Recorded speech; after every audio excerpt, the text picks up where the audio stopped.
Another Tuesday morning is upon us. Good morning and welcome to your perfect day starter, the morning brief. I'm Kayode Okiolu. And I'm Jeffrey Uzan. As always, we help you binge through the big highlights of what's playing out in our nation and maybe sometimes outside our country, but as it affects you. Thank you as always. I'm Jeffrey Uzan. So it's August the 19th, Jeffrey. We're almost done with August. For those who are counting, right? And very soon it'll be the end of the year. But this is 1 year that President Bola Tinubu has traveled a number of times, and I must say that his latest port of call is Japan. Yes, President Bola Tinubu is now in Japan, and he was received yesterday. The president left a few days ago, and now he's there for the Tokyo International Conference. That's the TICAD 9 in Yokohama. And here's a plan for President Tinubu. He is expected to engage in plenary sessions, bilateral meetings, and talks with Japanese investors before proceeding on a state visit to Brazil. So this is the point where the president's aircraft touched down at the presidential wing of the Haneda International Airport yesterday, or let me say this morning, midnight this morning. That's local time. Of course, that was yesterday, our time in Nigeria. There's an 8-hour time difference between Nigeria and Japan. So there you see the president getting into the vehicle that was prepared for him, and then the meetings begin. So that's the update for President Bola Tinubu, who's now in Japan. And recall that he's embarking on a two-state visit. So he will travel. Sorry, he's on a state visit across countries. So from here, he'll move to Brazil and all of that. Jeffrey. Well, the most important thing when it comes to these trips is to find out exactly what is going to be the results of these particular trips, or these trips the president makes here. Sometimes these trips, the outcome or what will benefit the country is in the long term. Yeah. It's in the sometimes in the short term. But for now, we just know he's going to make a two-nation visit as far as this particular trip is concerned. You know, the last one that he did that generated a lot of furore was the issue of St. Lucia. And after St. Lucia, it was off the radar. Till today, we do not know what happened between after his visit to St. Lucia and him returning to Nigeria, because there was almost a week gap. The presidency was quiet and silent. We don't know what happened. Maybe I missed that, but I don't think I remember what was the explainer to why the president was incommunicado. And I think that was something that was not right from the presidency, because as far as Bola Tinubu as an individual, now as our president is concerned, he's responsible to us. He's our responsibility. If he sneezes, we want to know. If he coughs, we want to know. Because if anything happens to him, it's going to upset a lot of things. So when he goes back to becoming a private citizen, whatever happens to him is really none of our business. It's going to be a business of his family, as it is in every other clime. But for now, wherever he goes, and I hope that this particular trip, there will be some gains. He's going to big nations. Japan is a very big nation, big economy in Asia. And we hope that whatever these conversations are, frontline conversations, back-end conversations, sideline conversations, we're going to make some inroad in terms of FDIs coming in. One of the biggest things a country can achieve through its leadership is image, and then whatever comes through that image in terms of investment. So let's hope. The president has traveled, I think, maybe this is going on, approaching the one that counts, close to 40 times. It is something. We're all counting. Yeah. Nigeria's because, you know, each trip, we get a debit alert in that sense for each trip. So every Nigerian is counting. And it's quite interesting. This is the second time the president is going to Brazil in as many months. Recall he was there for the BRICS summit. He was invited. Now he's going to Brazil after Japan yet again. So it looks like, you know. There's something in the offing. And it's been said time and again that Nigeria has a lot of similarities with Brazil, or Brazil. We have Nigerians in Brazil. In Brazil, exactly. There's that whole cultural beat. There's also the the similarities in the economy and all of that. So hopefully this will come with good tidings, definitely. Yeah, but sometimes I feel tempted to ask, but I don't know whether it's a fair assessment. So if you put together every president's trip and calculate how much they spend, can we now put it side by side with what comes in? I feel that for me, if the president travels as many times as he wants to travel, one investment can cover the cost of all the strip. Yeah. There's one good investment, especially in our oil and gas sector, in our technology sector, in our agricultural sector. These are critical sectors. In our manufacturing sector. In fact, for instance, now I had a conversation with people in the textile industry who have been complaining that there was a time they had over 200 factories. Now we have about 20 left. That means just 10%. Right? Yes, in that sector, textile industry. Yeah. So a lot of things we pride ourselves as materials from Nigeria. It's not really exactly true. Important. If you look at all the elements, they are imported. And then we have Govt that is not working, talk about the steel. So these are some of the things we'll be talking about. If we revitalize, revamp the manufacturing sector, upscale the agricultural sector, these sectors that employ a lot of people, and then cash into this technology with AI, with trading, with a lot of things that go on in that sector, I think a lot of Nigerians can be employed. So besides all of this, whenever they come back, those are the kinds of things I want to hear as a result of the trip, not any other thing. Any other thing is a personal visit. And that's fair enough. In business, they always say, which of these assets is income generating? Yeah. Once you are not income generating, find a way to tone down on it or find a way to restructure it. So if these spends are not generating income, it's only fair, because Nigeria should actually be a business in that sense. But speaking of trips, Jeffrey, the number 3 citizen as the president of the Senate has returned to Nigeria. So the president traveled, but the president of the Senate, Govt, returned to the country yesterday, and you see senators and the rest receiving him. Now, this is quite, important, because there had been rumors about his state of health, people wondering, but time and again, those rumors had been dispelled. In fact, he had his colleague in the Senate, former governor of Ogun State, Senator Gbenga Daniel, visiting him, taking pictures with him. So there you have the president of the Senate, Jeffrey, arriving in the country yesterday. In fact, he spoke, and this is part of what he said. Before the evolution of oil, crude oil, governments, communities were run through taxes and through contributions. So Nigeria is looking at that era. So we are looking at the post-oil economy, post-gas economy. What can we do? We must exist. And so that's what the tax reform has done. And we also looked at the most vulnerable in the society, particularly people who earn below 1 million naira. Should they be paying taxes? And then we also mentioned to them the fact that if you are on a minimum wage, you don't need to pay tax. And this is part of the innovation that this administration has brought to bear. And the world was quite impressed. We also told them legislations that are in the making, such as the gender equality issue. We may not achieve gender equality, but we said gender inclusion. We want to make sure that we have more women in the parliaments. And so we are trying to look at ways and means of achieving that, to ensure that next time we come to the Senate, for instance, we will not have only 3 or 4 women in the Senate.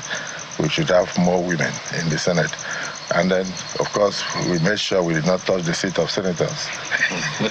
So that means that we are tinkering with parts of the Constitution to see where and where we can include more women in the parliament.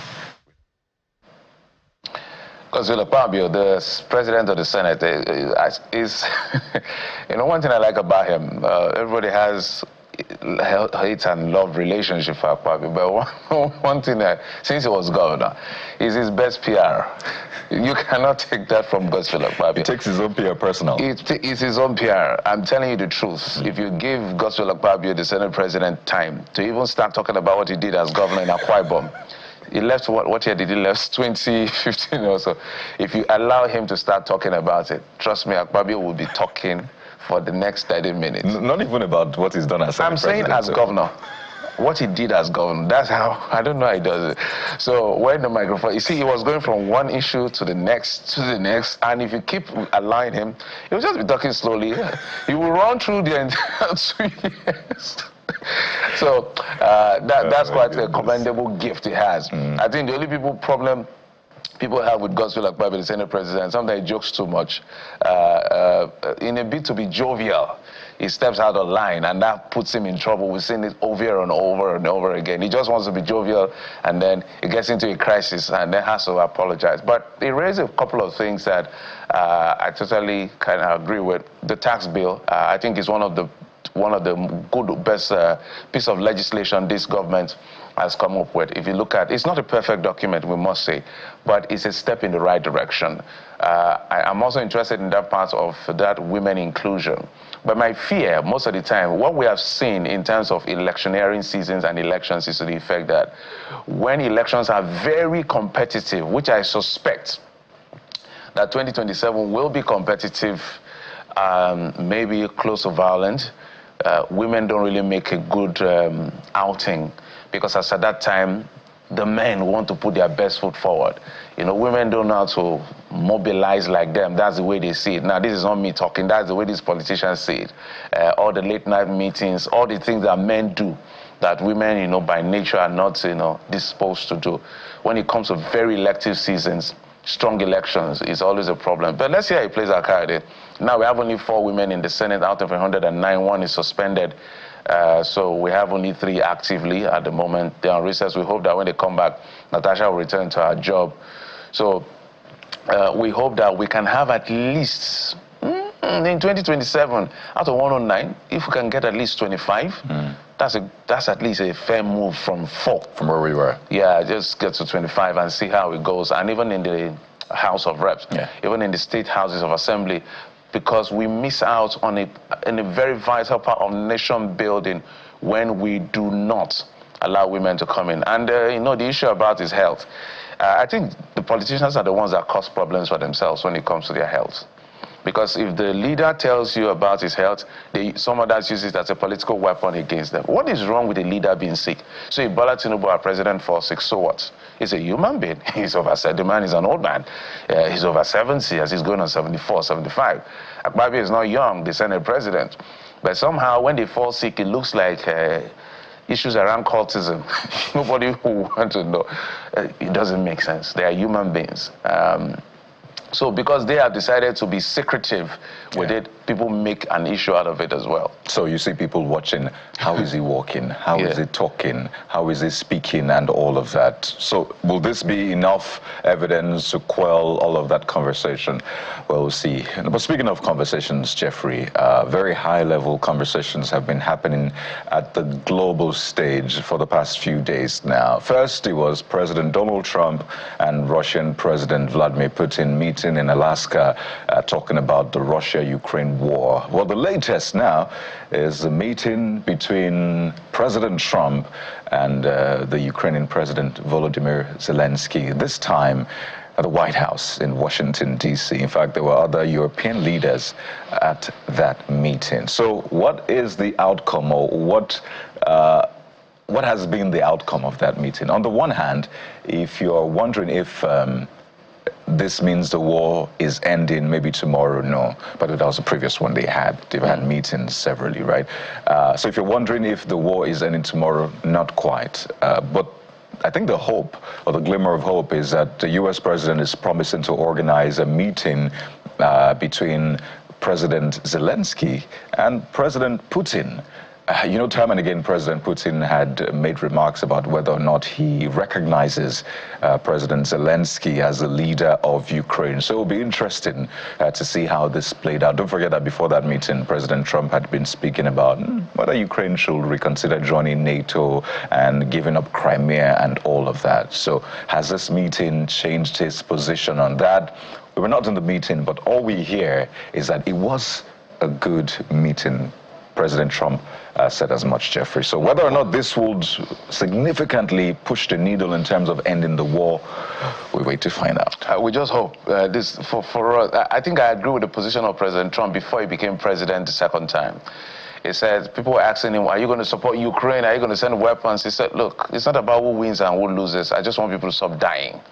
You know, people to stop dying. So that's his position. People cannot just be dying needlessly. It's a very difficult position that Zelensky has found himself. Ceding your territory to Russia is a big deal. And of course, the US and everybody who's contributing, especially the United States, is also looking at their mineral resources. So there's a lot of sacrifice that is expected on the part of Zelensky. But he's made his position clear that anything that includes ceding his land or his territory is not going to be, is off the table. But with this optimism as shared by Donald Trump after his meeting with President Putin, we do not know, as we said, whether there will be any shifting of grounds, as Kyle has said. But there has to be one way or the other. This grandstanding has to stop. We're having too many wars around our hands. In our hands, we have Ukraine, Russia, we have Israel, Hamas, and you can go on and on. We have even forgotten, Kyle, that we have our own local problem here. As though we are not important. I'm talking about the Sudan. Everybody has forgotten what's going on in Sudan. Look at what's going on the fringes around Goma in the Congo, in the DRC. They've been in perpetual.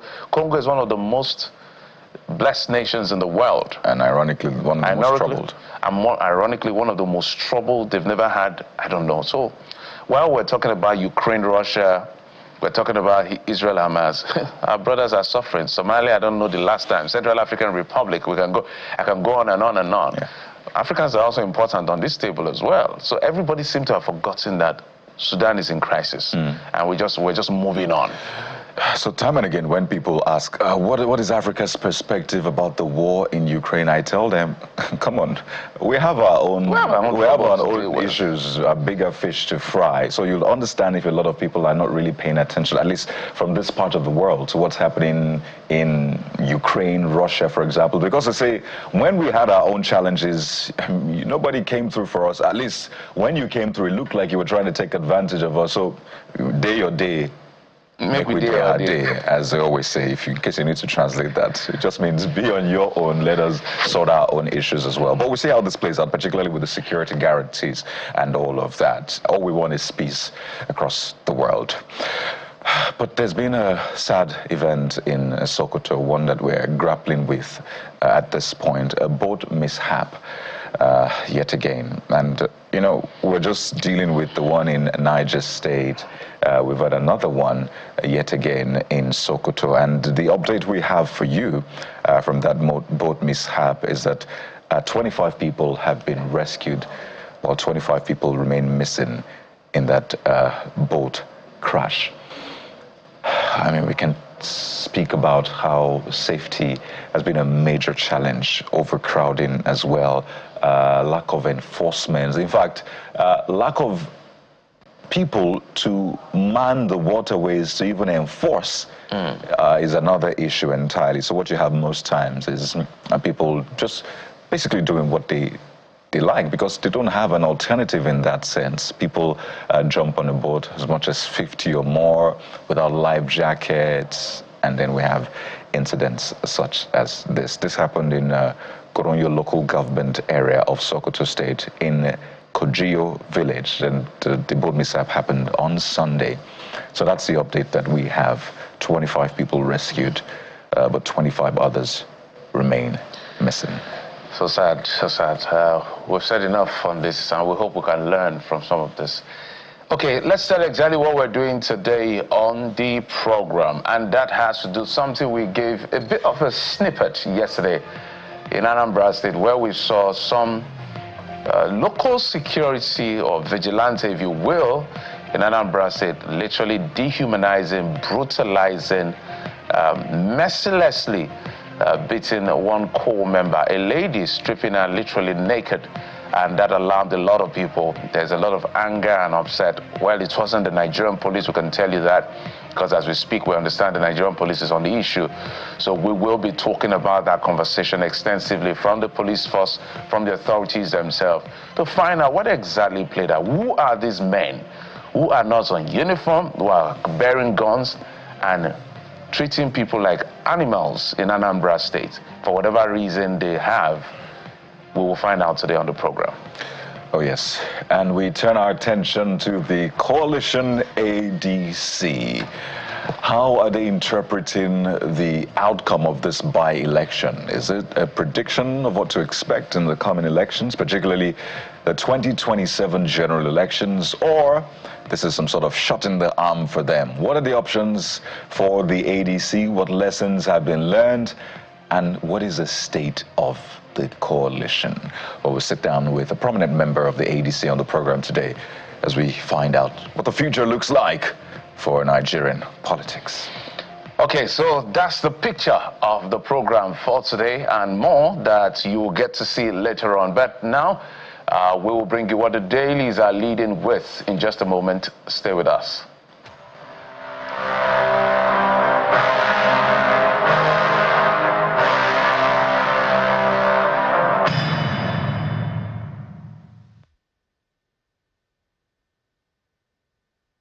Okay, let's get started with this Nigeria. Two stories we'll look at today as far as this is concerned. But let's begin with a big one that concerns all of you, especially those who are intending to head out or who are regular visitors or new visitors to the United States.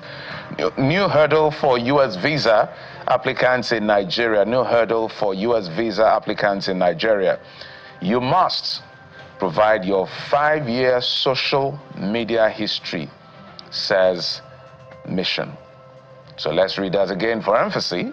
If you're traveling to the United States, put up your visa application in Nigeria for, you must provide your 5-year social media history. Initially, it was that 90-day gap. Remember the 90-day period that you need to, if you're not traveling, you must apply yet again if you're coming back. So they've been bringing all kinds of hurdle as far as traveling to the United States is concerned. The issue of the visa, now the issue of social media. When they say 5-year social media, what do they mean exactly? Are they going to dig it for you, Jeffrey, or you will dig it for yourself? First off, I don't know why you're asking me that question. you're the tech bro. I don't know. I saw this and I just smiled. First, I mean, when you're applying for jobs, naturally, or when you're applying for certain positions, I mean, your social media is on the table. Yeah. That's what they go through. They do a lot of background check on you. It's understandable. But this travel one, I wonder what would they be looking for? Would they be looking for, I don't know, things you said about the U.S.? Because I know a lot of people are going back to their social media to go through, please, what did I say? What is going to implicate me? Or what's going to reduce my chances? So that's a big question. What are they looking for? Are they looking for your interactions? Did you say anything divisive or whatever? But the point is this, because you want to go to Rome, you have to be like the Romans in that sense. So you have to really just abide by the rules. Some have said this is another reminder that you can always stay at home. It is not by force. So if you don't want to tender your social media, all well and good, stay at home. Nobody is going to ask for your social media to stay back in Nigeria. So I don't know how it will be done if you submit a flash drive or you just submit your handle. Of course, I think it's basically your handle. And then they'll have to just crawl through it. But I don't know. This is not me. I know what immigration asks for in Nigeria. I don't know how it works for the U.S. So I'm just processing. Is it on what you said that impacts on the United States, or what you said that impacts on your own country that United States finds offensive? What exactly would they be looking for? This is somebody's private space. Well, it's a public space this is your private page where you used to engage publicly, right? Yeah, so it's public already. So, no, I mean, it's your handle. It's your which is public. Yes, that's what I'm saying now. Yeah. It's your handle that everybody can reach you through, or you can reach the world through your handle. I think totally is the fact that in a bid to the U.S. under Donald Trump, we should even expect worse than this in terms of hurdles, because he's very protectionist in his approach. When he says, make America great again, he means it literally. America first, as far as Donald Trump is concerned. So this is part of their measure to check immigrants coming into their country. What kind of character are you? What kind of a person are you in your country? What kind of communication have you been involved with that they may consider offensive or whatever? I think the parameters is just close to their chest. Yeah, I guess so. But let's see how this plays out and see. I would like somebody who has an experience of this, maybe to reach out to us on our email address. We're going to scroll it on your screen. Producers will get out. So if you've ever, whenever this happens, whether it has started happening already or it's about to happen, no problem. If you have this experience, we'd like to know exactly what they are looking out for. Well, what exactly they are looking for from you, so as this is concerned. Maybe the U.S. Embassy, we're all friends to these people, so let's find out exactly from the embassy what exactly they are looking for. Nigeria said that they will respond and will have a stricter, or just will match the aura for aura, as they say in that sense. So I imagine this is something Nigeria would also be asking for. But let us know. The email address is right there on your screen. So let us know your thoughts. If you have an insight. But yet again, that's another reminder that nobody is chasing you. Okay? If you do not want to give up your social media history, stay at home. Stay at home. Choose a state that works for you in Nigeria. Choose a local government. Go reside there, do business. There's Europe. There's Asia. No, I'm still talking Nigeria, Jeffrey. Let's exhaust Nigeria. There's Africa. Or Africa, you know. Except for health reasons, and maybe the United States is the only place you can get a quality of health service. That's a different kettle of fish. So I'm imagining, sorry for cutting in, I'm imagining that just crossed my mind. So for instance, somebody is sick and can afford to go to the United States for medical checkup or medical service. Are they going to subject that emergency situation to social media check? There has to be some clarity. Or it's for leisure and business. I think at that point you just look for alternatives. Basically, that's how it works. But that's how this Nigeria leads. And of course, this is a story you find across board. But I must say, nobody is chasing you. Let's take a look. That's the moral of the lesson.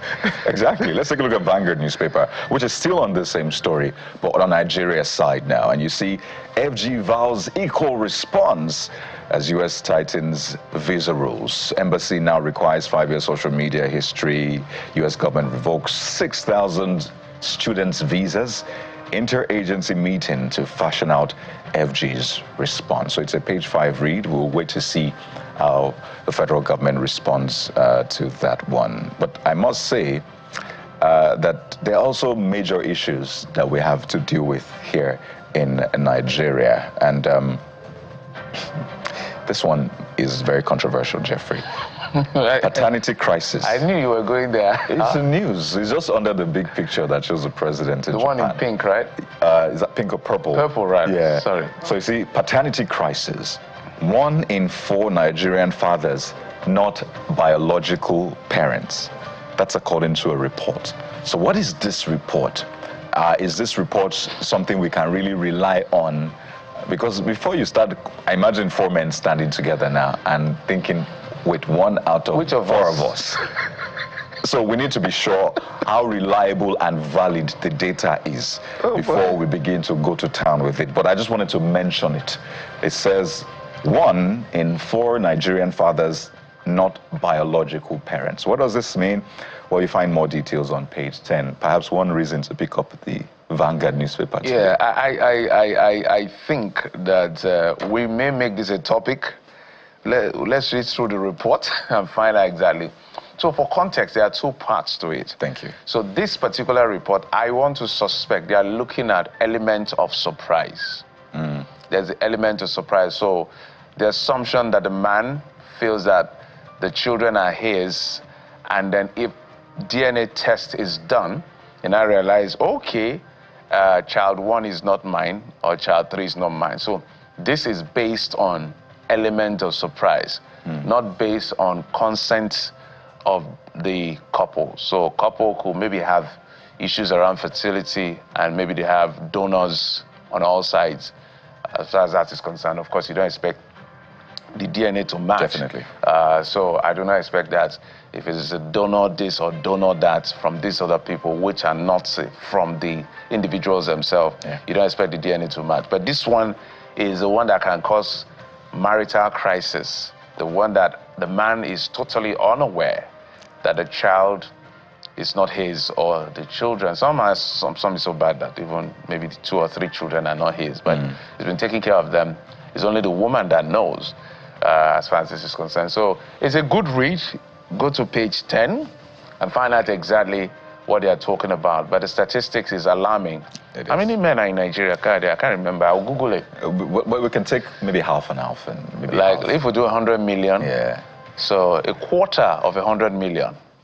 Is that what we're saying here? So let's be clear. This is obviously from their own database. Yeah. Obviously, people who have come to them. So we don't know the sample size. So there's a rural population that is even detached from this, first of all. Because I mean, what are you doing DNA tests for? So it's most likely based on their own sample size, which is obviously not in general, but hey, it's a conversation we'll definitely have. You don't want to go to cause problem. It means that, this simply means that there are 1 million men standing in front of you, 250,000 don't know that the child is not. I just don't want to cause problem. But that's the Vanguard newspaper. It's a serious conversation, we may be laughing about it, but you know, anyway. Let's go to the next paper. The Guardian newspaper leads with new licensing charges on settled port operators, 3.5 trillion naira investment. New licensing charges on settled port operators. And you can see the Guardian always doing that very yeoman's job, fantastic work. They did a bit of an explainer. They talked about bank bonds for clearing agents from 350,000 naira to 20 million. Wow, even me, I'm in shock anyway. Clearing agents and agencies renewal has now moved from 250,000 naira to 4 million. Clearing agents and agencies fresh license. If you're getting a license, it moved from 515,000 naira to 10 million. They also have the bank bonds for ship chandlers from 350,000 to 2 billion. Guy, are you noticing the million? I'm seeing it. Then bank bonds for bonded warehouse from 50 million to 500 million. Bonded warehouse fresh license from 60,000. I'm almost confused whether I'm reading the right thing, to 20 million. Bonded warehouses renewal from 60,000 to 10 million. This is what we'll do. For the sake of our audience, we'll get the right set of people who have an understanding of all this we have read. Because the reason why you should pay attention to things like this, the port brings in literally a greater percentage of all goods that come into our country. I mean, significant percentage. So that if anything happens to the port, it's going to affect the economy. So when these amounts are being raised for operators within that space, they are going to, it's going to extend to all of us. They're going to pass it on one way or the other. And we've always talked about the fact that the ports or the customs, for instance, is to promote trade, not necessarily revenue generation. There is a part of revenue generation. But we have raised this concern a long time ago, that drive for revenue is great, but this aggressive drive, let it not now crumble the economy. But so that we are not ahead of ourselves, we'll get the right set of people to come on the show and explain to us what the rationale is. Because I don't even know how many percent, with my knowledge in numbers, the percent is crazy. Millions of percent. How do you move from 350,000 to 20 million, 250 to 4 million? There's one that I saw, Kaide, that shook me. The 50 million, the 60,000, the bonded warehouse fresh license, 60,000 to 20 million. So there's an element of good news and bad news in all of this. So it's a proposal in some sense. Hopefully, there will be a lot of conversations before January when it's meant to take effect. So But naturally, this has sent a lot of shockwaves across that sector. The customs will be receiving a lot of calls, letters, and protests, definitely. No, but we'll see. We'll get the National Assembly, so. We'll see how this plays out. It's still January, and I know that sometimes it's just door in the face, slam it, and then, oh, yeah, do you want to negotiate? Fine, what do you want? Then we'll find the middle ground. But we don't know yet. But this is the story. It's a proposal, and we'll see how it plays out. A couple of more papers for you. Let's see. Nigeria News Direct still speaking on the Canadian court ruling, saying APC and PDP must prove they are not terrorist organizations. That's from Senior Advocate of Nigeria, Femi Falana. That is the big story. It hasn't gone just yet. And last but not least, we have a new telegraph. Yeah. It's leading with judicial compromise likely when executive gifts judges vehicles, houses. That's Amnesty International, Transparency International, other organizations says dictating financial operational autonomy undermine independence, charge judiciary to reject inducement control. I think this is almost like a literally a no-brainer. I don't know. There's something you said. I'm beginning to process. Maybe we'll begin to have that sit down to agree. Maybe we need to start adopting our own style of democracy, or what we consider to be our own style of democracy. Because if democracy is the way democracy should be, the kind of democracy we practice in Nigeria sometimes leaves nothing to be desired. It's just funny. It's just confusing. I do not know why the executive will be building houses for judges. I don't understand it. And cars. And giving them cars. Fully furnished. These are you. So I was in Rivers State as a correspondent when Nyesom Wike was governor of Rivers State. I covered one of the judges' quarters. Look, those quarters, 12 duplexes. It has boys' quarters. I mean, a place that everybody desires to live in, literally. That house, that quarters, if you are only coming in with what you're wearing. Everything is inside. I mean, God, I'm not joking. I was a reporter, so I can tell you on good authority. There are 2 parlors. I think, is it 2 parlors? Let me just say, okay, there's a lounge coming in, and then there's TV, there's refrigerator, there's furniture, there's bed. It was a masterpiece. It was beautiful. And so the way it works is the fact that only judges live there. If the judge dies, I guess that's the condition they give then. If the judge dies, children cannot continue living there. They will maybe give them the monetary value at that time to leave the place. So there's only judges that live in that place. But that property, as at the time the judge is alive, belongs to the judge. I can also go to the issue of the Court of Appeal. So when somebody does that to you as a sector, as an arm of government, you're a human being. Do you understand? But should you see it as someone doing it for you or the government doing it? And I think that's where even the argument is integrity comes in as well. I mean, people can dole cash on you and say, you know what, you have to do this. But if you have integrity, if you have you know what, let's escalate it to the fear of God. Because sometimes integrity is not enough. It's not even enough. If you have the fear of God, then you say, well, there is right, there is wrong. If this is going to cost me my conscience, my integrity, and the fear of God, then I'm not going for it. So I think it's a very valid point. But again, that says a lot about the integrity of those individuals. So at the end of the day, it's so sometimes, you know, my dialect, if I say it now, a lot of people will say it, Jeffrey, translate it. My dialect say, if sorry, it's a Bolo language. What that means is that instead of the argument to bring down the roof, agree. Just agree. If the argument will lead to the entire building collapsing, right? Just agree. So you prefer happiness to victory in that sense. So sometimes just to avoid this argument, whether it's right or wrong, just give them the money to do whatever they want to do. Sure. And, you know, so that we build integrity in the system.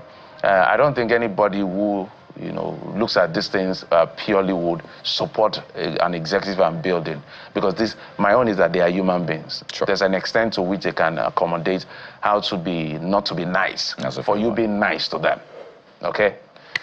Okay, we'll take a quick break. When we come back, we'll begin that conversation about the security outfit that brutalized a core member in Anambra. Who are they? Who did they work for? How did they get the guns they got? Well, the police are swooped in, but we'll need to backtrack to find out how young men with guns will beat a lady, strip her, and still continue to beat her like an armed robber. We'll find out in just a moment. Stay with us.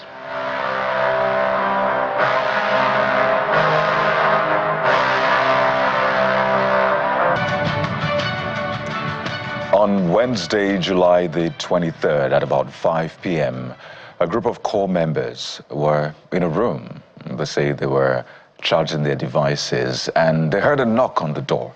And the next thing, they say the door was kicked in, and some men came in and dragged them out, said that they were suspected of being engaged in cyber fraud, homosexuality, and the rest. And what ensued after is a very sad tale. One of the core members was stripped by those men. Those men are men of the Udogachi security outfit in Anambra State, or they were men of the Udogachi security outfit in Anambra State. We can't show you all of the video because, of course, we want to protect the lady, and these are not things that you should even see or you can see on television. It's a very sad event. It has scarred the lady for life. But what exactly played out? What is being done to ensure that justice is done for this lady and the other core members? Well, we're joined on the program this morning by a representative of the state government, Mr. Ken Emeakai. He's a special advisor to Governor Charles Soludo on community security. He joins us via Zoom this morning. You're welcome to the program. Good morning. Well, thank you for having me. It's good to have you to speak to this very sad event. First, can you provide a backstory as to what you know about this event? Because you, of course, are in the know. You are the special advisor on community security, under whom the Udogachi security outfit operates. So speak to us about what you know about this event to begin with. Thank you. First and foremost, I have to begin by saying that what happened in the course of the security, the operatives doing their job, what happened in that process was quite unfortunate. What happened in that process was quite unfortunate. Now, the gravamen of the matter is that the members of Agune Chamber, because there is this confusion about Agune Chamber and Udogachi. Just like you mentioned now, you call it them Udogachi. Yes, Udogachi is an operational name. Udogachi is not just about the state security outfit. Udogachi encompasses the Nigeria Police, the Army, the DSS, the Civil Defense, all the federal agencies, security agencies in Anambra State, plus the state security outfit. So that is Operation Udogachi. It's an operational code name to handle issues just like a security joint task force. But Agune Chamber is the state security outfit. Agune Chamber itself is a creation of the law of Anambra State. It's a creation of the Homeland Security Law. And if you go by the Homeland Security Law 2025, where you find the powers and the functions of Agune Chamber, because it is important that we understand the powers and functions of the security outfit. As I said earlier, we are not trying to justify the overzealousness or the error or the infringement on the rights of the people of the particular victim you mentioned about. We're not justifying that. Like I said, it was unfortunate that happened. But I begin by enumerating that the powers of Agune Chamber in the state, I'm having the Homeland Security Law here with me, the Anambra State Homeland Security Law 2025. If you come to Section 5, I'll just take you to Section 5E and F of the Homeland Security Law. It says the Agune Chamber have powers to enter and search any compound into which a questionable person runs while being pursued. The Agune Chamber have powers to form special forces or squads for the purpose of tackling kidnapping, banditry, consumption of illicit drugs, cultism, robbery, and any other violent crimes in the state. Now, what happened on that fateful day was that because the Agune Chamber will have Agune Chamber at 3 different levels, though all of them under the purview and the supervision oversight functions of the state command. You have the Agune Chamber at the community level. We have the Agune Chamber at the local government level and then at the state. Now, the community unit of Agune Chamber in Oba town were chasing, in conjunction with the state command strike force, were chasing after a group of cultists, suspected cultists, who were riding on about 12 motorcycles, from what we were told. Now, in the course of that pursuit, the cultists, the suspected cultists, ran into an area, an isolated area, and in the process, ran also into some houses there. And the operatives, in the exercise of their functions, as I just read out now, in the exercise and in conformity with their powers in Section 5, F, E and F of the Homeland Security Law, pursued them into those compounds. And from what we were told, they got to the compound, some people ran into different rooms within that compound. So they went to these places and knocked to bring out the people. They brought them out to screen them, to identify which, and from what they said, and from even what the victim narrated to me, that they were about, I think they were more than 10 or so in a room. So the operatives went to that place and they were going, searching those buildings. And it was not just that building that was in that compound. So that was what led to them going there. So what took them to that place in the first place was their pursuit after a group of suspected cultists, which is in line with our mandate. So, as I said earlier, while trying to screen them, we do not rule out this issue of human errors, because this is human endeavor. So that unfortunate incident happened. And immediately that happened, I was surprised. I'm just surprised to hear that someone is talking about trying to sweep under the carpet. Immediately that the incident happened, we got the report immediately. And the first step we took was we arrested the operatives. We arrested the operatives involved in that act. Then detained them. They were with us because our practice is when an incident involves our own operatives, right, what we do is we arrest them, carry out our preliminary investigations, then get the complainants or the victims involved, interview the victims and the complainants alongside with our own operatives in order to determine the level of what action to take, whether it is something that we can handle by internal disciplinary measures or something that we have to prosecute. So in this case, in the instant case, we arrested our people, then invited the victims. The victims came to my office, accompanied by the local government coordinator of NYSC. They came to my office, and we brought everybody together to hear them out. In the end, our views was that our men who went on that assignment, though they went on a legitimate, a legal assignment, but their actions, the acts carried out there was unacceptable. So let me be clear, Mr. Ezekai.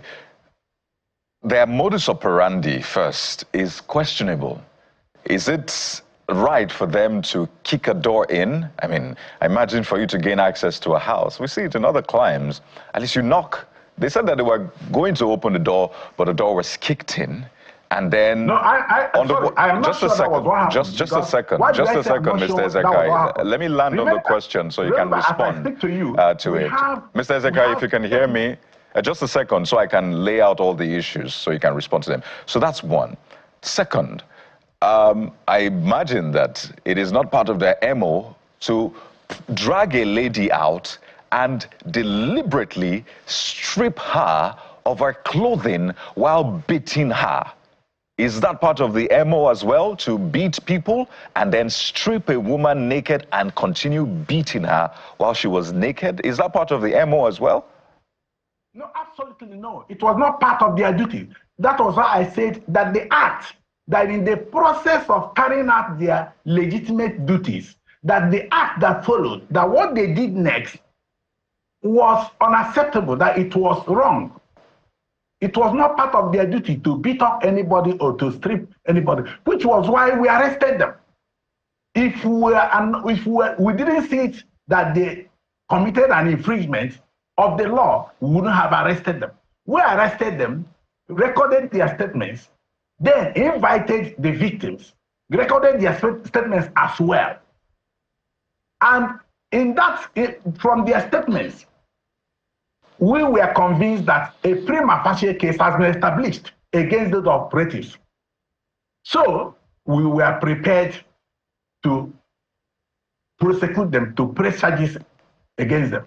Now, to press charges against them, remember, as I said earlier, that what we do is, if a complaint involves our operatives, we arrest our operatives, bring the complainants or the victims, interview them to establish the nature of the offense that has been committed by our people, to determine whether it is something we can handle by our internal disciplinary measures or something we now move over to the police for prosecution. Now, in the instant case, we discovered, we observed, and we agreed totally that it is outside the purview of their mandate, and that what they did was totally against the law. So in that case, we were prepared to hand them over to the police for prosecution.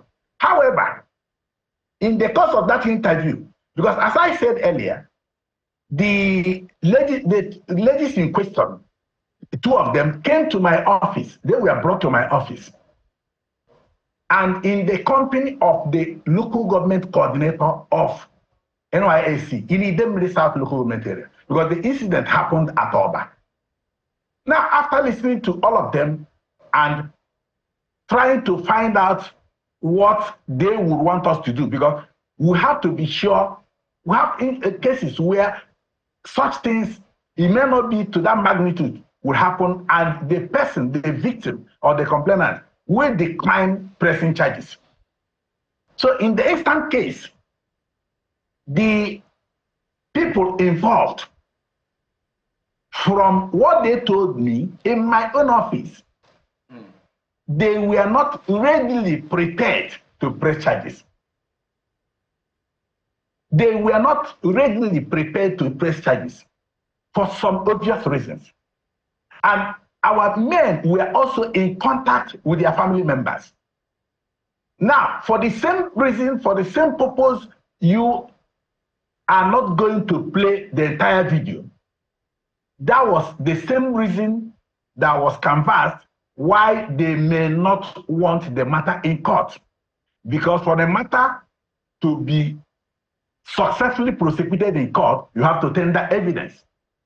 And from that school of thought, tendering the evidence may go a long way in placing a not palatable tag on the young woman in question.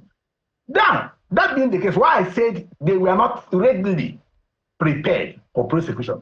As I speak to you, in my office here, we have their case file.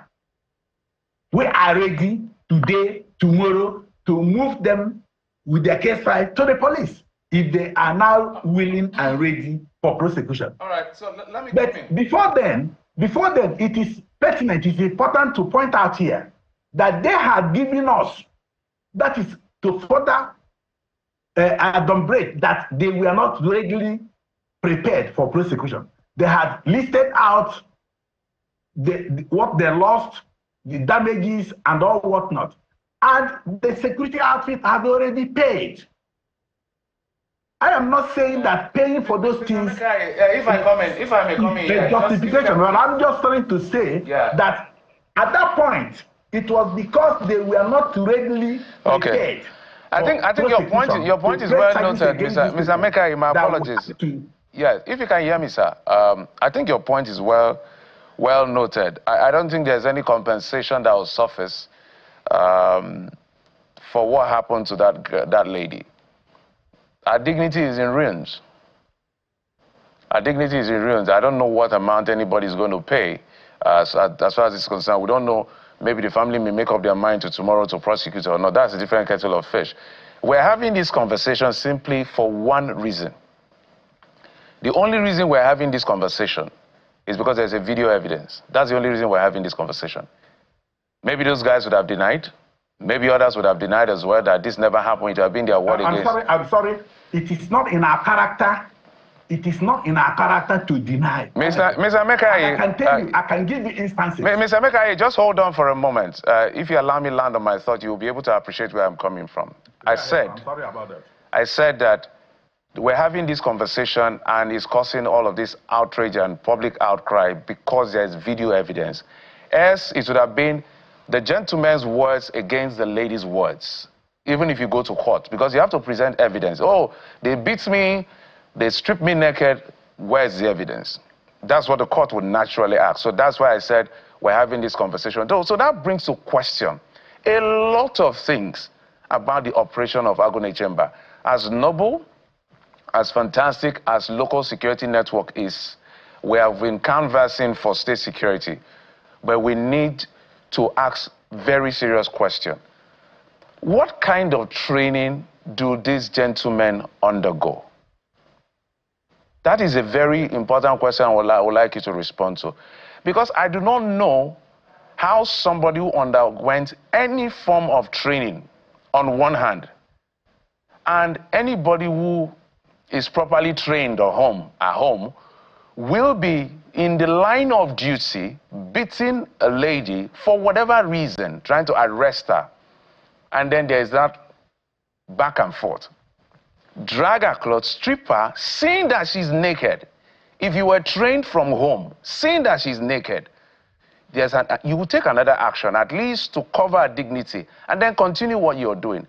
They stripped her, they stripped her naked, at least just what was left on her waist, and they continue to beat her. No conscience, nothing. So what kind of training do these gentlemen undergo? I would like you to respond to that question, because they don't look that they were trained. Thank you. As I will always continue to emphasize that the actions, the act under reference is totally unacceptable, is condemnable, right? Which is why not only that we are taking it the way we have taken it, the men in question are not in the service as we speak, but they are within our reach. They're not in the service because the act is totally unacceptable and condemnable. Now, coming to training. First and foremost, the Agone Chamber State Command. The governor of Anambra State, Mr. Governor Professor Charles Chukwuma, as a system person, he is a governor, is a man who believes in the system, who believes in the rule of law, who believes in doing everything within the ambit of the law. He, as the chair, he is the chief security officer of the state, and by the law, He is the chairman of the security outfit in the state. In that capacity, he made an application to the Nigerian Police Force, to the Inspector General of Police, through the Commissioner of Police Anambra State, for a proper training of the security outfit by the Nigerian Police. The Inspector General of Police graciously approved the request. And the Nigerian Police has concluded training of the Agune Chamber at the state command. The next stage is for them to train the local government and the community level. Even though most of the community levels have undergone training by their various DPOs and area commands, but the governor wants to make double assurance double by bringing both the states, both the community and local government for a retraining. The state command has undergone a retraining, so they are properly trained. And you will agree with me that these things are not isolated. The issue of people going outside their mandate, people going outside even their training, their rules of engagement is not isolated. You will agree with me equally, though not justifying, as I continue to maintain that the act itself is condemnable and unacceptable.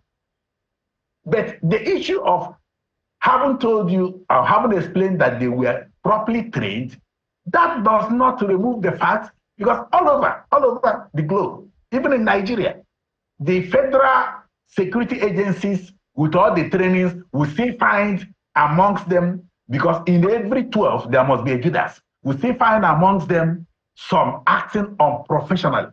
So what the system will do and will keep doing is to continue to fish out the bad ones. Okay. Any person who is, any of the operatives who is not ready to abide by the tenets of the profession should give way. All right, Mr. Emeka, you raised some very vital points. So in continuation of our X-raying, auditing of the members of the personnel, so what are the conditions, President, that must be met before anybody can join Agune Chamber? And I wanted to find out, I pray I don't forget this. Let me ask it now together. So first, what do you look out for before the person's record, criminal records, you know, all the records? What kind of record do you look out for before somebody is a member of Agune Chamber? That's one. Two, why don't they wear a form of uniform for identification? Because I'm imagining, if I have a licensed gun in my house, and somebody like those men barge into my house like that, I may take them out to protect myself and my family. And I'm ready to go to court to defend myself and my family. Why are they not in uniform? No, beginning with the last question of... Can you hear me?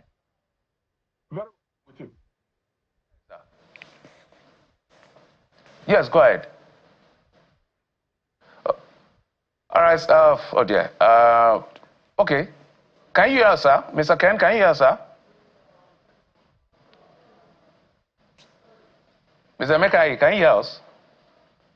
Oh dear. I think we had just a bit of a mix-up, but we'll get back to Mr. Emeka, because for me, I wanted to know what the background is, Kayode, as to, you know, before you join our Nigerian police, they will do background check on you, some physical things, some record and health and all of that, to make sure you are the right set of persons.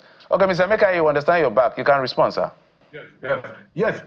Thank you. Just like you pointed out now about the Nigerian police, before you join them, they do all these background checks.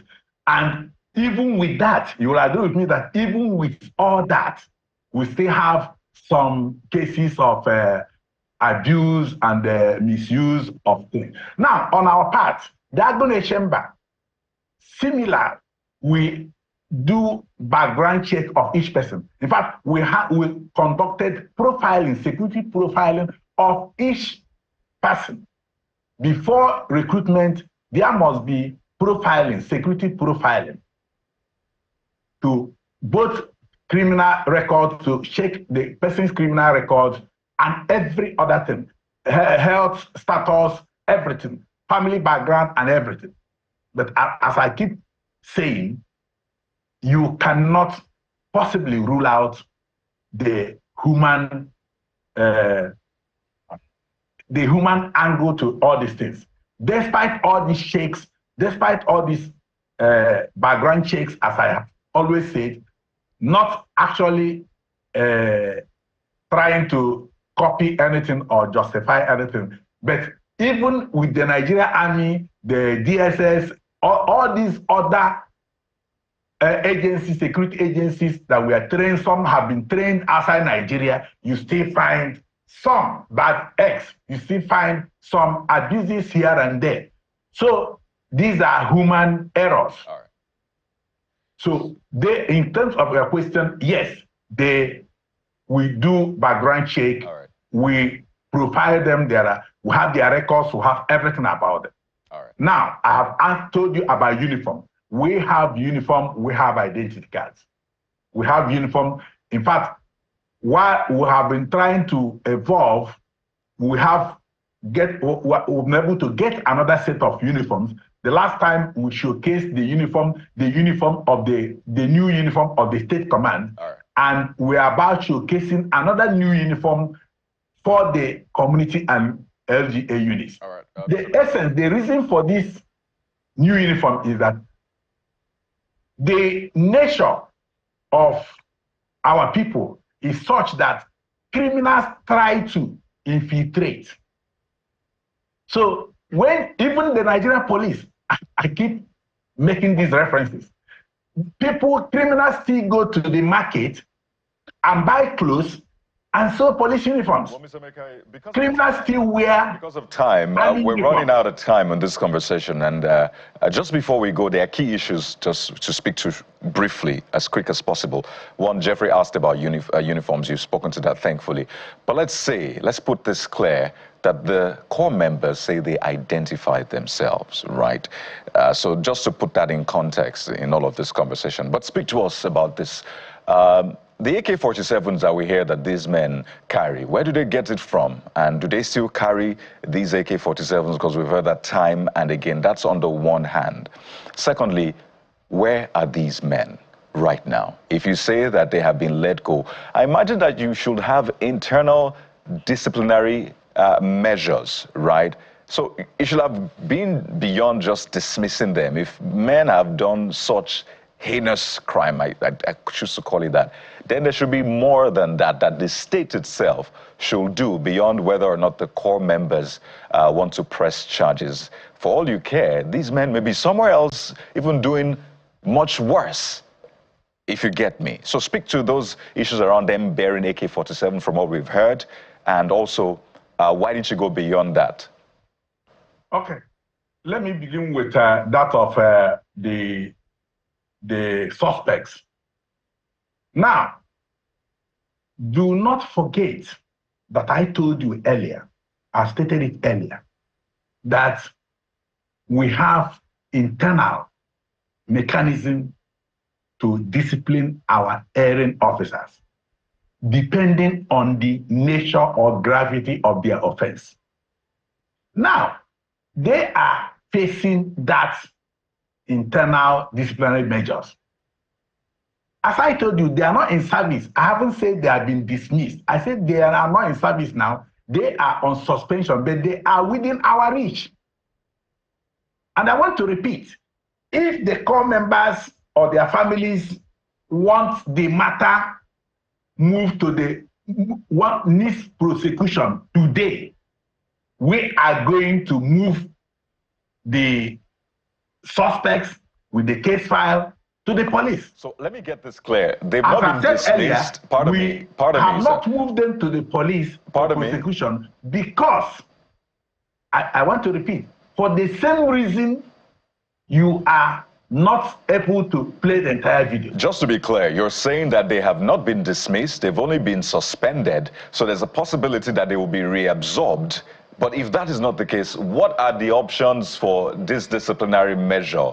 What are the options available for you? They are suspended because the first thing you do is when a prima facie case has been established against somebody, you suspend the person, then hand him over for proper investigation.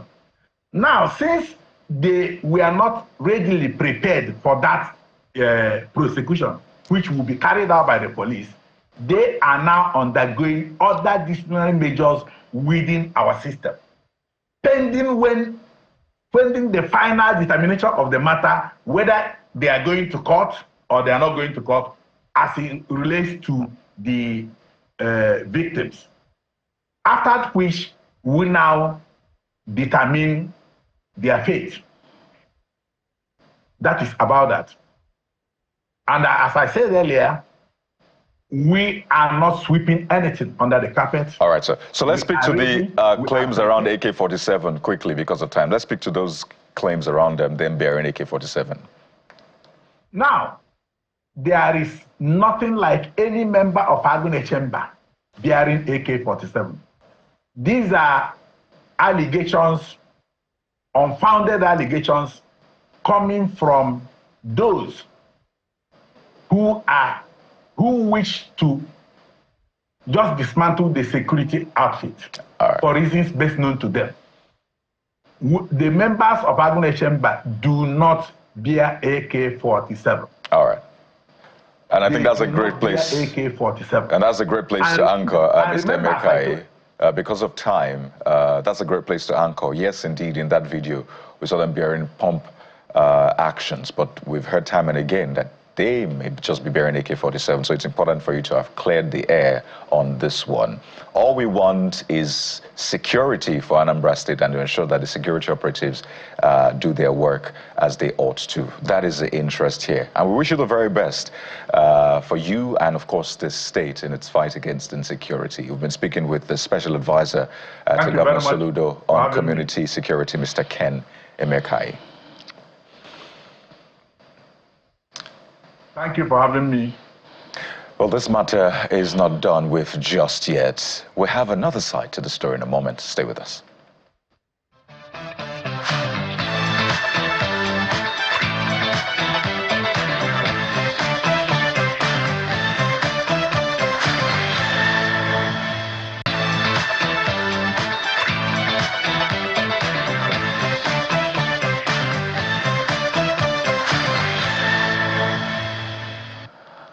Welcome back. We're still on the conversation around the girl that was brutalized by Agune Chamber security force in Anambra State. And the fact we've told you, the fact that that was not the Nigerian police. The Nigerian police is on top of the issue. And they are acting, following up on the case. That's why we're being joined on the program by the Police Public Relations Officer in Anambra State. Tochukwu Ikenga joins us virtually. Mr. Ikenga, thank you so much for coming on the program. And good morning to everyone in the studio and good morning to our good listeners. Thank you for having me. Mr. Kenga, let's start on just a straight up. From your own assessment, because we're going to go back to, before we go backtrack, let's just build and piggyback from what Mr. Mekai has told us here as to the status of the men and their actions. From your own assessment, from a security man's point of view, should those men ever go near anything security outfit in their life again? Come again, I didn't get that. I'm saying from what you have seen, what we have all witnessed in terms of the video and what you're familiar with, picking back from what Mr. Mekai has said, their disciplinary action against the gentleman who carried out this heinous crime. As a professional policeman, somebody who bears arms and protects the lives and property of people, that's your job. Should those men, I don't know how many they are, should they ever come close to anything that has to do with security ever in their life again? No. Let me start by saying that for us here in Anambra and most of what we all know, security is actually a collective responsibility. For any community that wants the Nigerian police to police them, there must be a general acceptance both from the community and some of the stakeholders. It is in that regard, I can say that we are doing our best to make sure that we key in with what Anambra State government is doing to make sure that security is stable. Those men that did that, they are not supposed to go close near anything security in the state. Okay, now that we've established that, let's backtrack as to, there are so many questions to raise. He is saying now that the reason why these gentlemen have not been prosecuted, he said he has a file, if they're ready today, they're ready tomorrow, they're ready to go to court. How does it work in the eye of the law that there is a video evidence of their activity? I'm sure the girl is afraid for her life, she's concerned and all of that. What can the police do from here before we talk about their issue, their modus operandi? Okay, thank you. Let me say on that act, the particular girl in question, I personally got to know about this incident when she chatted me, expressing her dissatisfaction on the process of what went wrong with the operatives of Agune Chamber. So because I just got the report, that was sometime last month, I also invited her to my office, but she told me that she's not around, that she went for medical checkup, that whenever she comes back, she will come to my office. Since then, I've not heard from her. But the point I want to draw here is that all the processes that she told me she went through there in Agune Chamber in the process of getting justice, I think from her own point, she was not satisfied. That was why she stepped up the complaint to me. And by extension, I also escalated it to the management of the leadership of my command. I let the Commissioner of Police know that this is what I have received. He said, okay, let the victim come. And since then, we have been waiting for her. And I know that whenever she comes around, we will now hear from her and also get the facts from the operatives of Agune Chamber, which Ken Emakaya is the one leading. And I've also extended call to him in that regard, and he has assured me that whenever we want to have anything to do with that case, that he's ready to provide the men and most of their own findings to complement what we are going to do. For now, the girl in question have not come to the police command. I don't know her reason, because it was, I think it was even 3 days or 4 days after the incident, when she has gone all through the processes of what she went with the leadership of Agune Chamber before she extended it to the police command. We are not aware until she extended that chat to me. So when I saw the video, I was like, no. And if you watch the video carefully, you will see that there are two sides to it. There is legal justice and there is moral justice. And we, the Nigerian police, Anambra State Police Command, we are ready to make sure that we enforce that whenever she comes around. And let me start also by saying that if you have been following the trend of the security situation here in Anambra, you understand that there is a collective will of Indian Anambra in joining the security agencies to condemn what is wrong. It is in that regard that the recent operation, the state government launched Operation Udogachi. Udogachi simply means peace must reign. Right. And since this is Southeast, Igbos are known for peace, and we must communicate them with what the language they will understand. I believe it is in that regard that the state government now launched that operation through the security agencies Operation Udogachi. And when it was not quite long after that operation was launched, the current commissioner of police in the person of CP Koyoru took over.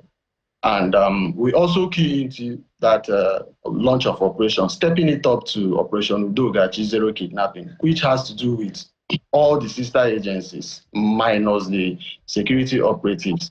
And we have been recording success in that regard. All right. After that, the Commissioner of Police, having taken over, have been studying the mode of the operation, and he deemed it fit that no, he must do a report to the Inspector General of Police, because he is also the one that gave the approval for the launch of the operation.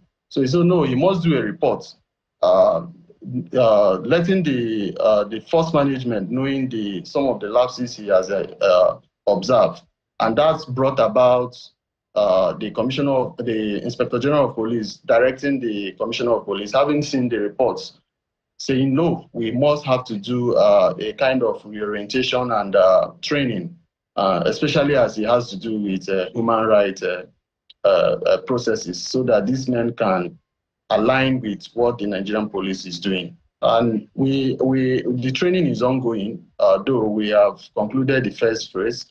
And ever since then, we have been addressing issues that has to do with human rights, to make sure that these operatives of Agune Chamber step up with the 21st policing. All right, Mr. Ikenga, just a quick one here. Let's get some things clear for the purpose of perhaps even the operatives of Agune Chamber and Nigerians as well, because no state law should be higher than the federal law in that sense. You can't create a law in the state that supersedes or overrides a federal law. I hope you can hear me, Mr. Ikenga.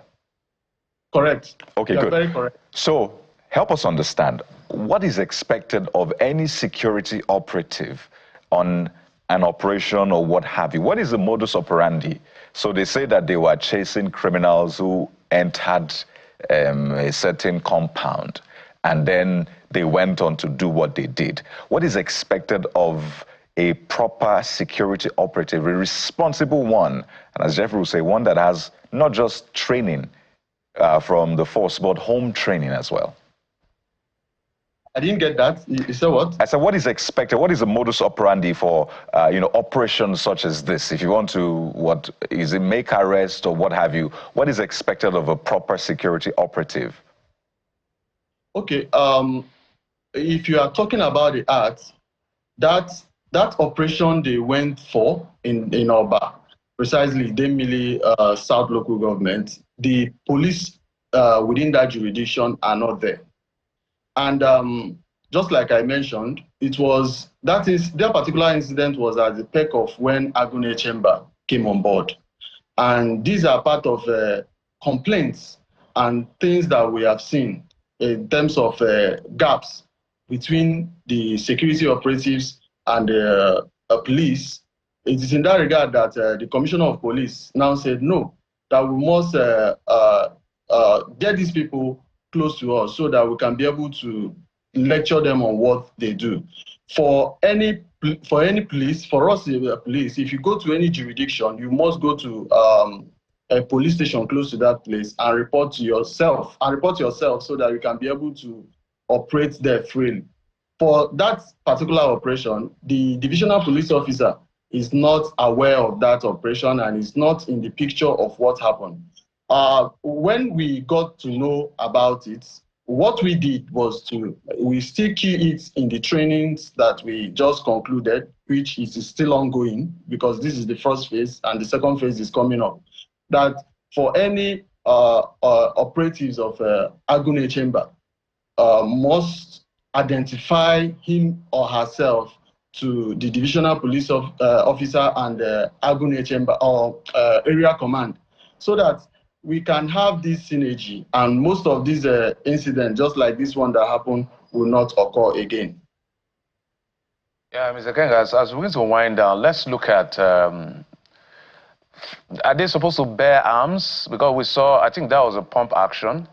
Is yes. That allowed for them to bear arms? That's on one hand. I also asked the question, because, even with our own Nigerian police force, there were issues around maybe special forces not wearing uniform. Now I see them, at least they wear the jackets, even though they're wearing jean and canvas. But at least there's something. I had to stop by one day and said, which one is this? He said, the police, because I looked at them and I saw, but these Agune Chamber people, they are bearing arms and they are not on uniform. How do we separate these kind of people from common criminals and hoodlums?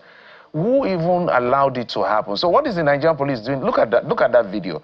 Wearing cap with one shirt and one trouser and one funny shoe and carrying pump action, for God's sake. Okay, thank you for that. If, just like I said earlier, if you have been following the trend of the security concern here in Anambra, security is actually a collective responsibility. Yes, we are federal police and we operate in every part of the country. But we also have to be discretional in our powers. We have to have the will. We have to make the people accept us so that we can be able to police them well. It is in that regard that the State Command have noted the fact that we can't do it alone. We must bring up some of these locals, which are the vigilantes, to make sure that they give us information and they assist us in some of our operations, because they know the nooks and crannies of these some of these areas. Some of these they also know their neighbors. And that video is very, very wrong. What they did to that lady is very, very wrong. And just like I mentioned, it was at the peak of when the Commissioner of Police, in the person of CP Koyorutugu, took over, that he saw most of these operational lapses among these operatives. He said, no, there is need for training. He did a report to the Inspector General of Police, and the Inspector General of Police approved that, no, we should do trainings for them so that we can bring them on board. It is wrong for them to do what they do. This act is very, very condemnable.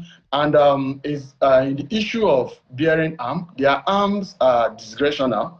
And most of these arms you are seeing, once they use it, they also bring it back to the police station after each and every operation they have embarked on, or at the close of work each day.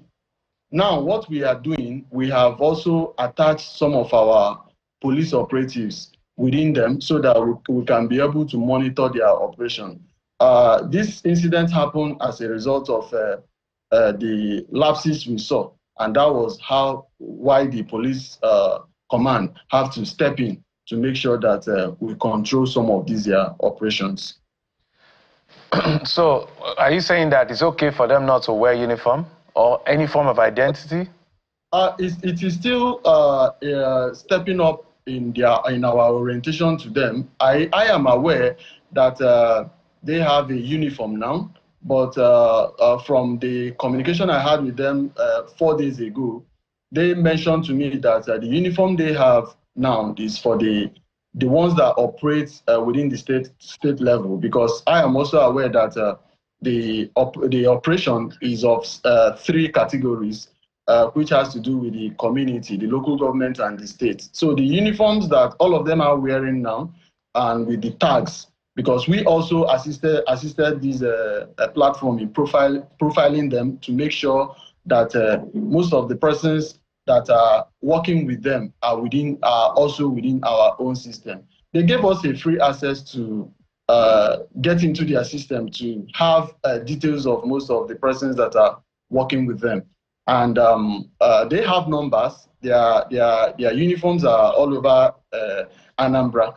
And whenever we see them, we can easily identify them now. Okay. That particular incident you are seeing, it was just at the beginning of that launch of operation before the police command stepped in. I think that's quite soothing to hear, because you know, for whatever intent and purpose, they could even be harmed by people who have guns, who feel that they are criminals. So it's even for their own safety as well to be, you know, properly identified, just like when I can identify any Nigerian police force. Tochukwu Ikenga is the PPRO of Anambra State Police Command, joining us to explain what has played out so far. And we'll be looking forward to this case and how it pans out. Hopefully to get a response to the police so we know exactly where this goes from here. But nobody should be subjected to what she was subjected to. Thank you, sir, for coming. We appreciate it. Thank you very much, and thank you for having me. Absolutely. We'll take a quick break from security, and the last leg of the conversation, we'll be talking politics. By-elections have come and gone. The victors have been announced. APC 75% of the entire seat won by them, celebrating. The opposition, not happy, calls it, all kinds of names. Opposition will join us in just a moment. Join us again.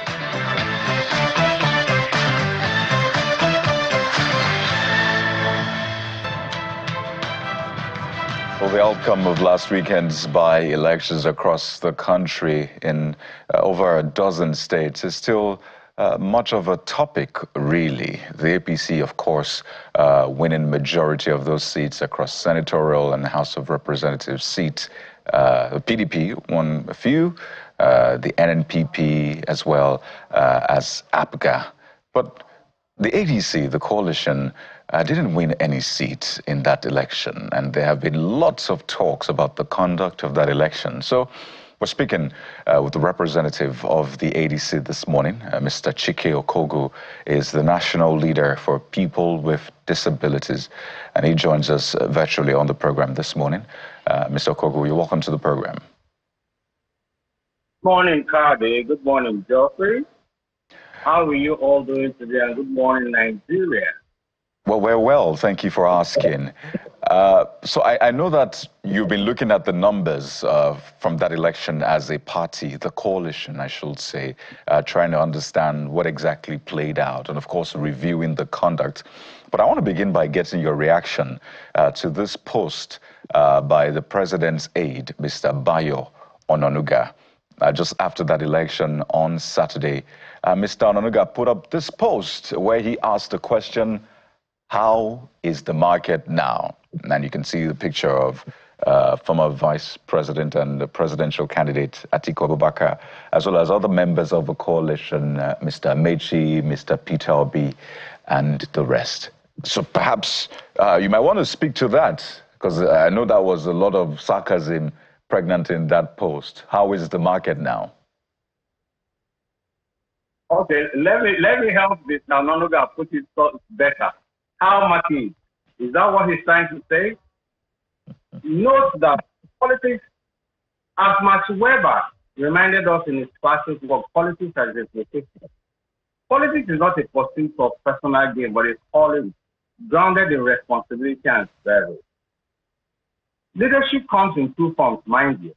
Transactional, which is short-term, and which is what we're seeing today, and the transformation of that, which inspires people towards lasting change.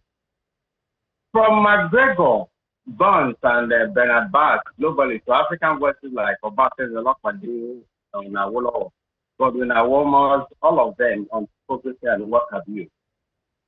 Nigeria needs transformational leadership. More than that. As I sit here as the national leader of PWD in ADC. And I stand here to say that ADC is not ready to do politics as usual. We do politics as vocation with responsibility, integrity, and efficiency at the center. This is the leadership that Nigeria deserves. Now, to the election, ADC as a coalition was not part of that election. ADC, the old ADC as a party, yes. Why am I saying so? Everything about INEC uploading participation and contestants in that election had gone in. So some of the candidates fielded were supported by the ADC, the old ADC as a party, not the coalition as it were. And again, Nigerians need to know that 2027 elections, we've seen what happened in this election, which is what I'm talking about, transformational and transactional leadership. We've seen what transpired at this last election. It was a complete scam from beginning to the end. Of course, as a party, as a new coalition, we're not going to come out now and start showing you what we have up our sleeve. No, we won't do that. As a matter of fact, we have studied this election. They have shown their hands about how they are going to run elections in 2027. This was just a test case for us to understand where they're going to. Now that the coalition is in place, you will see a different kind of election and a different kind of support for elections. Bottom line is, the people out there need to know that it is no more business as usual. When we go for the next election, preparing to the 2027 general election, you will see a new boom. That is when the coalition proper will come out and do what is going to come. All right, Mr. Kogo, let's talk about the outcome of this last election. Do you think the ADC rather, because, you know, for political watchers, it's too early in the day to assess the performance of the ADC. The party is still trying to get its acts together, fighting leadership battle and all of that. So would you say in that sense you were surprised at the outcome of this particular election? Let me posit it so you can respond to it robustly. First, the ADC is pretty new, still trying to build the momentum. The Labour Party is in two factions, one by Nenadi Usman, one by Julius Abure. The PDP is just trying to harmonize itself as we speak. But even within the PDP, we have loyalists that are working for the APC and loyalists that are working for the ADC. So the NMPP seem to be a bit slightly stable, although they have their own leadership issue. So would you say it's a surprise that the APC had to take this, given the state of every other party, including the new ADC? As a matter of fact, we're not surprised. You remember the adage on shoelaces and running shoes. The APC have their... Can you hear me? Yes, go ahead, please. Okay. You know, we're not surprised. You know the popular saying about running shoes and shoelaces. APC had their shoelaces all strapped on with running. You know, they have the modern trends in running shoes. ADC as a party, a new coalition, of course. When an extra takes off, you expect the initial turbulence. We're going through that turbulence. The intra-party fightings and all that I must confess that they have played a significant role in the outcome of this election. Not the ADC, mind you. As far as ADC is concerned, we have sorted out everything that concerns our intra-party politics and governance. Any of that noise you hear out there is not within the ADC. I must correct that. Those are meddlesome interlopers who want to get into the scheme of things for us. For other political parties, like you mentioned, the PDP, Labour Party, and all that, they too, those with us in the coalition are perfect. We're good to go with them. I don't want to say too much about it's national TV. This is not the time and place to begin to unravel and unveil our strategies for the next major election. Those internal party challenges, I tell you here, they're not a bother to us. It's not affecting the smooth sailing of the party. Meetings are going on. Strategy sessions are going on. Everything that we need to do to win elections are going on as we speak. Consultations are going on. Let me put it in small Yoruba, even than people. Agboto saying agbára ló lọ mú wá, meaning that when a ram back, scoots back, it has gone to gather strength. When you have to pull the trigger back for the gun to unload. So very soon we're pulling the trigger back. That's why you have seen us, fighting out and go back a bit. But Nigerians will watch out for the greatest unleashing of political onslaught that is about to happen. It's now is building, and I can tell you that ADC is doing their work to make that happen. Nigerians, consultations are going on. So Nigerians who know what I'm talking about understand what is going on. All the shenanigans that just happened recently, I call them shenanigans. It was just a show of shame and a show of incompetence from everybody that was involved in those elections, I tell you. All right.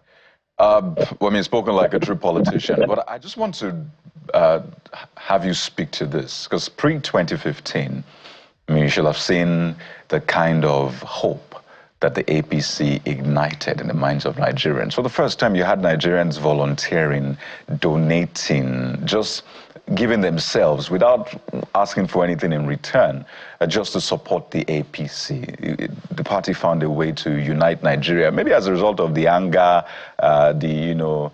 the perpetual disappointment in governance and all of that. So all of those energies, the APC found a way to harness it together, and that propelled it to leadership position from 2015 up until this moment. And that's the same APC that you are trying to get out of government because, I mean, of what you've described as, poor leadership, poor governance, and the rest. So what lesson have you learned from the APC? Because a lot of people will look at the ADC, ironically, it actually rhymes, APC, ADC, and say, we've been here, we've done that. What are you going to do differently? Thank you very much. I like the question, what are we going to do differently? ADC, first and foremost, is not a party that will come here and come on TV or anywhere for that matter to run people down. That's not the work that we're here to do. I will ask you a question. In 2015, when we said change, in 2015, 1.5 million naira will buy you $10,000. Today, as I speak, 1.5 million naira cannot buy you $1,000 10 years after. So what is ADC going to do differently? ADC is going to set Nigeria back on the path of prosperity. And that's why we have gathered every, egghead, brilliant people to come in and chart a proper way forward for Nigeria. Mistakes have been done. People who made the mistakes, let them, they have done their thing. So we're not bothered about what has happened. We are bothered about how to take Nigeria forward. What are the mistakes that we have seen? We have noticed that our naira has been grossly devaluated. Are we exporting anything? Obviously, no. Are we producing anything? I mean, even the petroleum, even that Govt that is producing for us, are we buying the petrol in Nigeria? I mean, are the refineries working? In 10 years, look at how Nigeria has gone from zeros to minus, and you tell me that they brought hope. What change? Of course, ADC will be. Well, very interesting days. Now, sorry. Right. Sorry. Okay, we lost you momentarily. You can land on that point quickly. Yes. ADC is going to bring the real path of prosperity for Nigeria. That is what we're going to do differently. Okay, well, the coming weeks, months, and years will, of course, give us answers to those questions. But I must say that we saw a lot of the leaders from the ADC campaigning, from Mr. Peter Obi to Mr. El Rufai and others campaigning for ADC during this by-election. So indeed, the coalition participated in that sense because they campaigned, even though he's in the Labour Party and all of that. But we have to thank you so much for your time. We've been speaking with the ADC national leader for PWDs, Mr. Chike Okogu. Thank you for your time on the program. Thank you very much.